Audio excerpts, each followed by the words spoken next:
સુરતનો ફેમસ સુરતી લોચો બનાવવા માટે 1 કપ ચણાની દાળ લીધી છે, 4 મોટી ચમચી અડદની દાળ અને 4 મોટી ચમચી પૌવા લીધા છે। બંને દાળ મિક્સ કરી લઈશું। પૌવાને આપણે અત્યારે નથી પલાળવાના। દાળને 2 થી 3 પાણીએ વોશ કરી લઈશું। બધું પાણી કાઢી લઈશું। હવે દાળમાં પાણી ઉમેરશું અને 4 થી 5 કલાક માટે દાળને પલાળવાની છે। ઢાંકણ ઢાંકી દઈશું। 4 થી 5 કલાક જેવું થઈ ગયું છે। દાળ ફૂલી ગઈ છે। દાળના 2 ભાગ કરીને બતાવું તો આ રીતે સહેલાઈથી 2 ભાગ થઈ જાય છે અને દાળમાંથી બધું પાણી કાઢી લીધું છે। પૌવાને પણ અડધી કલાક પહેલાં પલાળી લીધા છે। મિક્સર જારમાં દાળ ઉમેરશું, સાથે 4 મોટી ચમચી જેટલા પલાળેલા પૌવા ઉમેરશું। 1/4 કપ ખાટું દહીં સાથે 1/4 કપ પાણી ઉમેરીને સ્મૂથ બેટર તૈયાર કરી લઈશું। તો આ રીતે તમે જોઈ શકો છો બેટર આપણે તૈયાર કરી લીધું છે અને એકદમ સ્મૂથ બેટર તૈયાર થયું છે।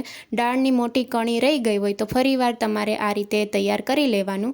બેટરને એક બાઉલમાં કાઢી લીધું છે। હવે ઢાંકણ ઢાંકીને 5 કલાક માટે મૂકી દઈશું। તો આથો આવી ગયો છે અને 5 કલાક માટે રાખ્યું તો આ રીતે તમે જોઈ શકો છો બેટર સરસ એવું ફૂલી ગયું છે। બેટર મિક્સ કરી લઈશું। બેટરમાંથી 2 કપ જેટલું બેટર એક અલગ વાસણમાં લઈ લઈશું, જેથી પાણી ઉમેરતી વખતે કપનું માપ લેવાનું છે।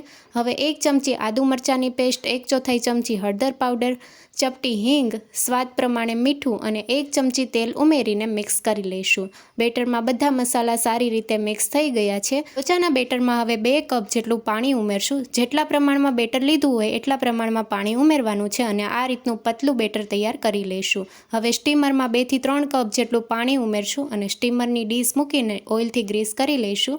સ્ટીમરને આપણે 5 મિનિટ માટે સ્ટીમ કરી લઈશું। ઢાંકણ ઢાંકી દઈશું અને ત્યાં સુધીમાં બેટરમાં આપણે 1 ચમચી ઈનો ફ્રૂટ સોલ્ટ ઉમેરીશું।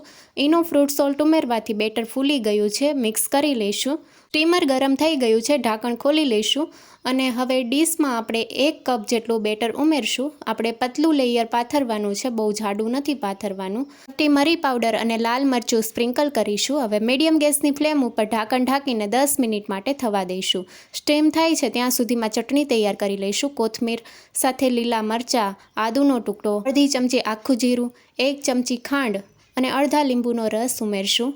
સાથે સ્વાદ પ્રમાણે મીઠું અને 2 ચમચી લોચો ઉમેરશું। તમે ખમણનો ભૂકો પણ ઉમેરી શકો છો અને હવે થોડું પાણી ઉમેરવાનું છે, બહુ વધારે નથી ઉમેરવાનું અને વાટી લઈશું। ચટણી તૈયાર થઈ ગઈ છે અને હવે એક વાટકામાં કાઢી લઈશું અને 10 મિનિટ જેવું થઈ ગયું છે। આપણે લોચાને ચેક કરી લઈશું તો નાઈફના મદદથી આપણે ચેક કરી લઈશું। આ રીતે તમે જોઈ શકો છો નાઈફ એકદમ ક્લીન આવે છે। પ્લેટને આપણે નીચે ઉતારી લઈશું અને તવીથાના મદદથી ગરમા ગરમ લોચો સર્વ કરીશું। તો પરફેક્ટલી સ્ટીમ થયો છે અને એકદમ ઢીલો લોચો તૈયાર થયો છે।